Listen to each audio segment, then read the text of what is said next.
Hello Digipilgrims.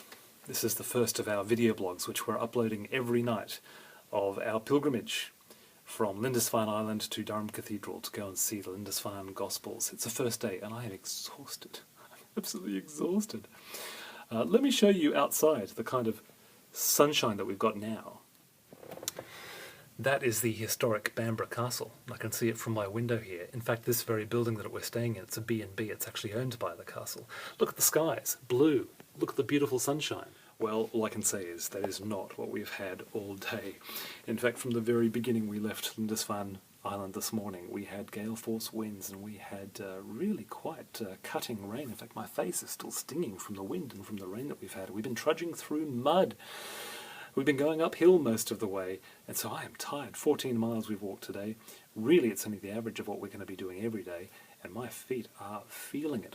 So I guess when you think about going on a pilgrimage, you think about, oh, it's going to be wonderful. It's going to be like the tourist brochures. Well, sometimes it's just simply hard work. But let me give you a bit of an overview as to where we've kind of been and where we got to today. Of course, it starts on Lindisfarne Island. This is the site that I saw a few days earlier when I came up for a retreat. I took off my shoes, I tied them onto my backpack because I really wanted to do this walk, the Pilgrim's Walk. You do this at low tide. You do it through the mud, you walk for an hour and a half, and this is the very route that Cuthbert's followers, 100 years after his death, took his coffin with his body, also the Lindisfarne Gospels and the St. Cuthbert Gospels, those beautifully illustrated Gospels, to escape from the Vikings who had come back to attack them from, the 10th time or something. Once you get onto the island, you see wonderful ruins like this. On the left-hand side is the 12th century priory. On the right-hand side is the original priory. This is where St. Cuthbert would have worked. This is where Yadfrid, who followed St. Cuthbert, was actually creating the Lindisfarne Gospels with his merry band of monks. That's where it all began. Well, this morning, DJ and I headed out in the horribly bad weather. I've got very few photos to show you of that, but basically this is where we ended up. This is St. Cuthbert's cave.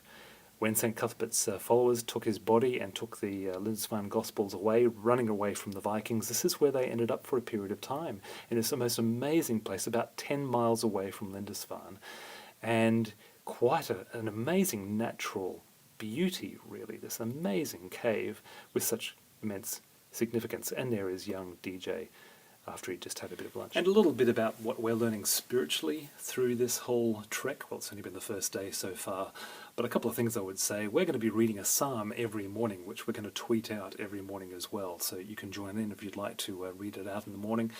There's a whole section of psalms in the book of Psalms called the Psalms of Ascent, and they're the songs and the poems that people would be singing as they were heading up to Jerusalem for a festival. They're on pilgrimage. Seemed the appropriate kind of section of Psalms to read from. This morning we read from Psalm 121. I look to the hills. Where's my help come from? Psalm 122 as well. It talks about the pilgrims on their way, hoping that the place would be a place of peace and praying that it would be a place of peace. Remember in the Old Testament, God called the Israelites to come to the temple for these pilgrimages, for these festivals, to present themselves to Him. Now, if you had asked me what I was learning a few days ago when I came up to Lindisfarne a little bit earlier, I would say it was that key word, present. Be present. Be present to God. Just simply turn up and be present. Before you ask anything, before you request anything, before you confess anything, just be present.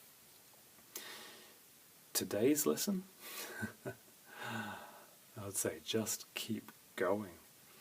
Just keep going. There is something about facing hardship. It's horrible, it's wet, it's cold. At times today my body was completely numb and completely shivering with cold. But there is something about when you are out and stretching yourself with a challenge like that you are really living. So my question to you is, have you been present before God this week? Or even today? Will you present yourself before God? Just simply be there in His presence. And secondly, have you ever put yourself in a position where you are going beyond your current level of skill, ability, knowledge? Are you challenging yourself? Are you challenging yourself in God, in the mission of God that He actually has for you? Because it's going to be very tough, there's going to be times where you hate it, it's going to be very uncomfortable, but that is where real living happens.